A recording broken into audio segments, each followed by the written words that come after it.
Totoong nakakalungkot po na marami dito sa bansa natin kung sino pa yung talagang gumagawa ng mabuti at taos sa puso niya gumawa ng mabuti at capable na gumawa ng mabuti, pagkakaisahan yan. Sama-samang dudurugin yan ng mga buhaya.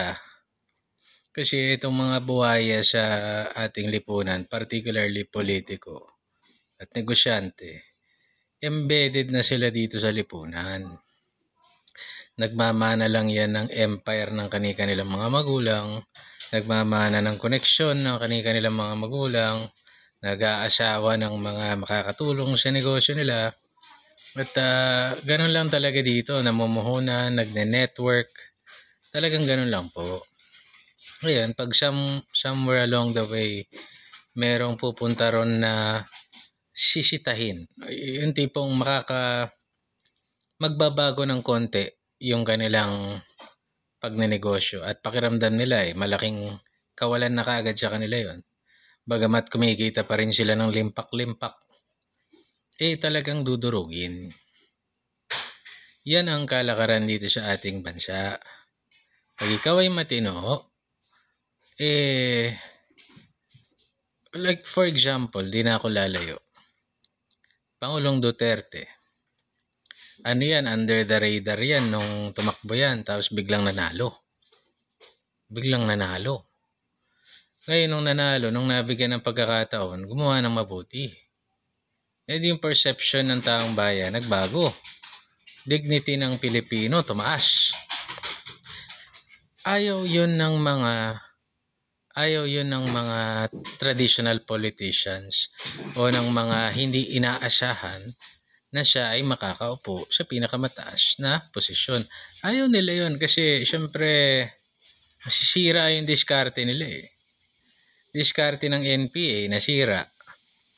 So, diskarte ng mga nagdadala ng mga salot dito sa bayan ng mga kaisipan nasira. Yung mga movement na nag-iina-inarte ng panahon na yon tumigil. Yung mga OFW maayos. Kriminalidad na wala. May pera kasi sa krimen May pera sa kaguluhan. May donations, may pag-uusapan, may lalagyan ka ng budget, may kung ano-ano. May pera sa sirang daan, kaya ayaw ayusin ng pangmatagalan.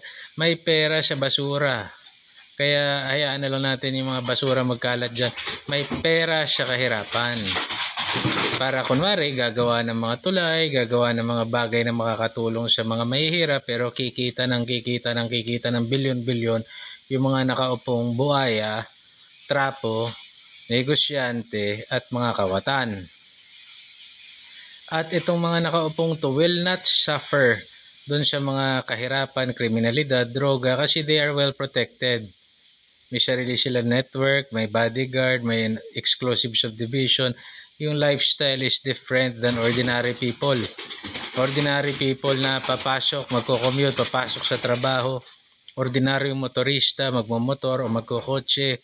Walang bodyguard, walang magbubukas ng gate para sa kanya, walang sasalubong sa kanya, Their lifestyle is very different from us. That is why wala silang pakialam talaga sa kahirapan, baha, droga, kawalangyaan, mga medical na nakakulangan dito kasi makakapagpagamot sila sa Singapore o kung saan mayroong first class treatment sa kanilang mga sakit. Kaya kapag matino ka dito at pinakita mo na nagagawa ka ng legitimate change para sa bayan mo, sisirain talaga nila yung legacy mo na yon kasi sa'yo na magmumula yung mga taong magiging matino Yung mga i-endorse, long after you're gone, yung mga ini-endorse mo, yung anak mo, kung matino yung anak mo, o kung sino mang may katulad na paniniwala sa'yo, yun ang susunod sa yapak mo.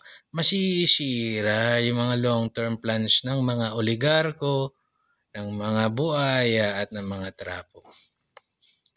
That is why noon pa man, nung tumatakbo si BBM ng 2022, ang lagi kong sinasabi nung sinusuportahan ko siya, never let them destroy the Duterte legacy. But sad to say, nabudol tayo sa kagustuhan nilang sirain yung legacy ng sinundan niyang matino. Dahil itong nasa atin ngayon, kagaya lang din ng iba. God bless.